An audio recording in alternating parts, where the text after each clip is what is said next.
He was just driving down the highway in a tracksuit, but two officers, unaware he was the incoming chief of police, used force without asking a single question. Officers McCluskey and Donner never checked his ID. They judged him by his skin and his silence.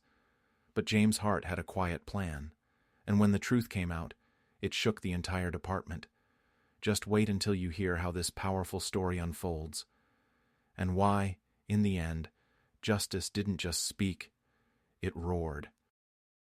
Lieutenant James Hart kept his hand steady on the wheel as he cruised down the open stretch of I-75, the early morning sun casting long, golden streaks across the asphalt. The road was calm, the silence only broken by the hum of tires against pavement and the quiet rhythm of a local jazz station playing from the dashboard. Dressed in a simple gray tracksuit, with no badge on his chest, no stars on his shoulders, he looked like any other man on the road. But today was not just any other day. James was relocating to Huntsville, Alabama, the city where he had just been named the new chief of police. It was a quiet appointment, kept confidential by city officials to minimize political pressure and prevent unrest among the department's more resistant ranks. The old leadership had left a trail of broken trust, buried complaints, and tarnished community relations. James wasn't just stepping into a title, he was stepping into a firestorm. His unmarked car, a navy blue Ford Explorer with out-of-state plates, merged into the left lane as he neared exit 310. He wasn't speeding. In fact, he was driving a few miles under the limit, careful and deliberate, just like the way he had lived his life. At precisely 7:13 a.m., red and blue lights suddenly flared in his rearview mirror. A cruiser pulled in tight behind him, siren chirping. James signaled, then pulled smoothly onto the shoulder. His jaw tightened slightly, but his expression remained neutral. He had seen this scene too many times, not as a victim, but as an investigator. Today, he would see it from the other side. Two patrol officers stepped out of their cruiser, Officer Jared McCluskey and Officer Travis Donner. Both white, both younger than him by a decade, and both with the stride of men used to control, not question. McCluskey approached on the driver's side, thumb hooked around the base of a taser. "Morning, sir. License and registration," he said, his tone clipped. James nodded, speaking calmly. "Of course, officer. May I ask what the stop is for?" McCluskey glanced back at his partner before replying. "You were driving too slow in the passing lane. That can impede traffic flow." James blinked. "Understood," he said simply, reaching over to the passenger seat where a black leather document case sat. From it, he pulled out his license and, almost as an afterthought, a slim leather folder bearing his new credentials. "I'm a law enforcement officer myself," he added, holding both forward. But McCluskey didn't take them. Instead, he narrowed his eyes. "You local?" "Relocating. I just moved—" "Out of the car," McCluskey interrupted sharply. James tilted his head slightly. "I haven't done anything wrong. I'm cooperating. Can you tell me—" "Step out," McCluskey said again, his voice louder now, fingers tightening on the handle of his taser. Donner rounded the passenger side and unlatched the safety clasp on his belt. Both men moved in closer. James kept still, the ID still in his hand, clearly visible. He could feel the tension in the air harden, like the moment before a storm breaks. He opened his mouth to speak. But the rest never came. A sharp click. The electrodes hit his chest and a jolt of electricity surged through his muscles, locking them tight. His back arched violently before his body collapsed sideways against the asphalt. The folder, with the seal of the Huntsville Police Department and his official appointment, slipped from his fingers and landed just inches away from his outstretched hand. Donner moved in fast, pressing a knee into James's back. "Thought you could play games with us?" he muttered. "Nice car, but nice cars don't mean anything." Neither officer checked the ID. Neither acknowledged the badge printed in gold on the folder. To them, he wasn't a leader, or even a man with a voice, just a silhouette on the side of the road. A pickup truck idled at the intersection nearby, its driver frozen behind the wheel, phone already recording. The man's knuckles were white on the steering wheel. What he was witnessing wasn't just an arrest. It was a moment that, once seen, couldn't be unseen. The only sounds were James's slow, ragged breath, and the quiet buzz of the taser winding down. The lights in room 417 were dim, casting long shadows across the beige hospital walls. Monitors beeped softly, tracking heart rate and oxygen flow. Lieutenant James Hart lay still beneath a thin blanket, his broad shoulders relaxed, his face calm.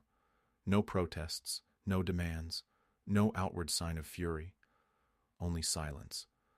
The nurses were used to chaos, but this man's quietness unsettled them more than any shouting ever could.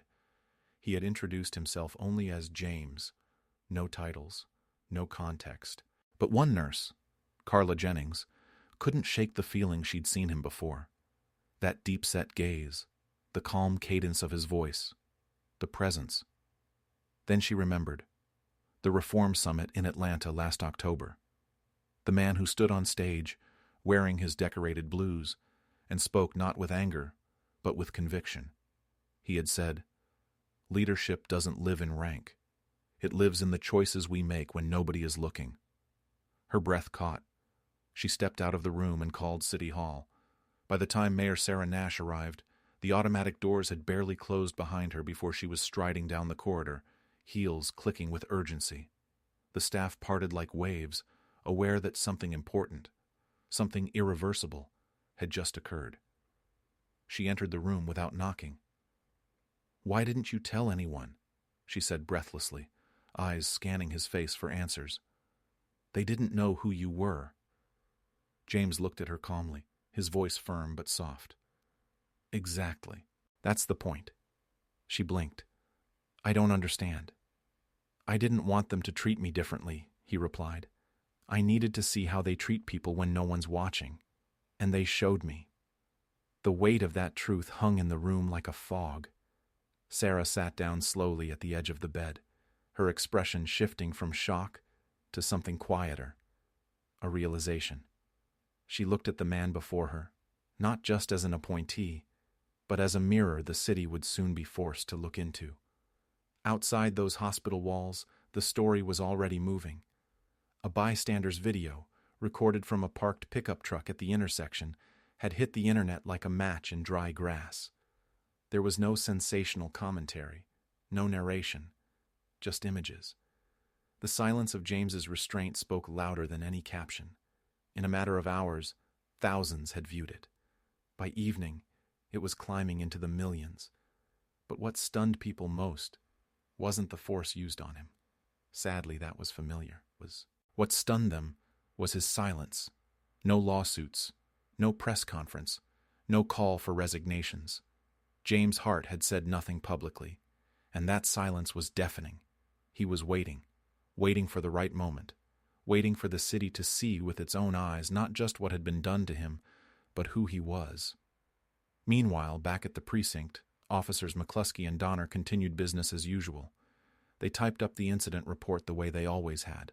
Phrases like non-compliant suspect, verbal escalation, and threatening tone dotted the page. They never once mentioned the ID, never once asked who the man in the tracksuit really was. They had done this before, and it had always worked. The reports would pass. The case would fade. Maybe a complaint would get filed. Maybe it wouldn't.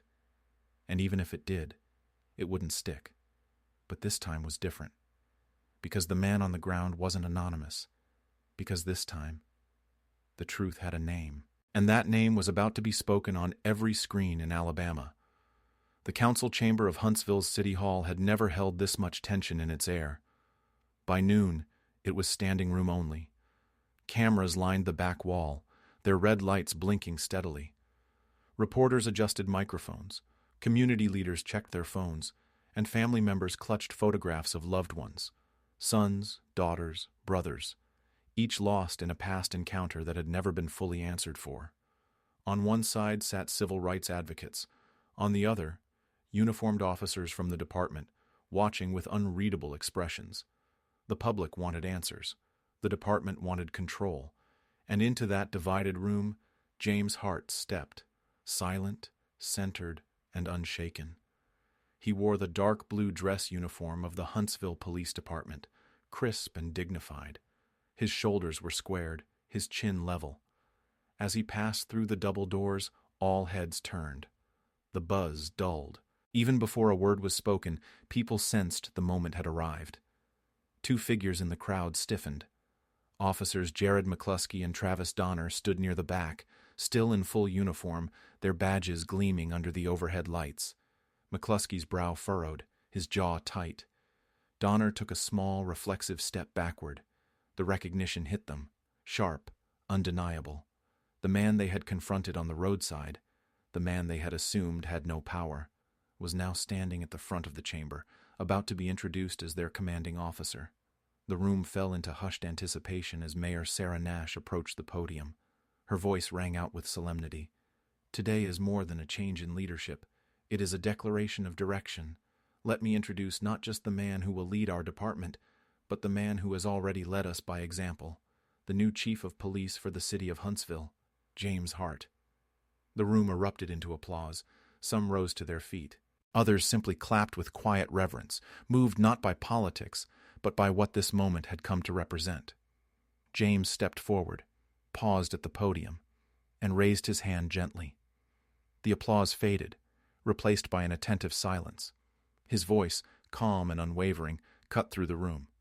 Last week, I was stopped and physically restrained by two officers of this very department. A ripple moved through the crowd. He waited. He didn't rush. I won't name them, because this is not about two individuals. This is about who we are when no one is looking. This is about culture, accountability, and trust. He let that word hang in the air. I am not here to retaliate. I am not your enemy. I am your mirror, your conscience. And I am here not to punish, but to rebuild. In the back, McCluskey shifted uncomfortably, glancing toward the exit. But he didn't make it far. A representative from Internal Affairs intercepted him discreetly, whispering something in his ear. The officer's face fell. The fabricated incident report had been officially invalidated. The video had confirmed what the report tried to distort. An internal review was underway, and federal oversight was now part of the conversation. For the first time in years, accountability felt real. Later that evening, James sat down for a televised interview. When asked what he felt in the days after the incident, his answer was simple and unforgettable. I don't want pity. I want change. If I can be the last person someone wrongly targets for the way they look, then I've done something right. I want every officer in this country to remember. People don't earn respect through titles. They deserve it because they're human. The clip went viral overnight. Within hours, the phrase, "they tased the chief," was being quoted across news outlets, social media platforms, and protest signs. Not as a joke, but as a turning point. A rallying cry. A moment where reality collided with power and exposed what had long been hidden. But more important than the headlines was what followed. Recruitment numbers at Huntsville PD shifted. New cadets cited Chief Hart as their reason for applying. De-escalation programs were reinstated. Community outreach initiatives doubled. A new badge didn't mean control anymore. It meant service. And across the country, in police academies and town halls, young officers in training watched the story unfold, not to fear authority, but to learn from someone who had every right to seek revenge, and instead chose transformation. Because James Hart didn't just survive the system, he changed it from within.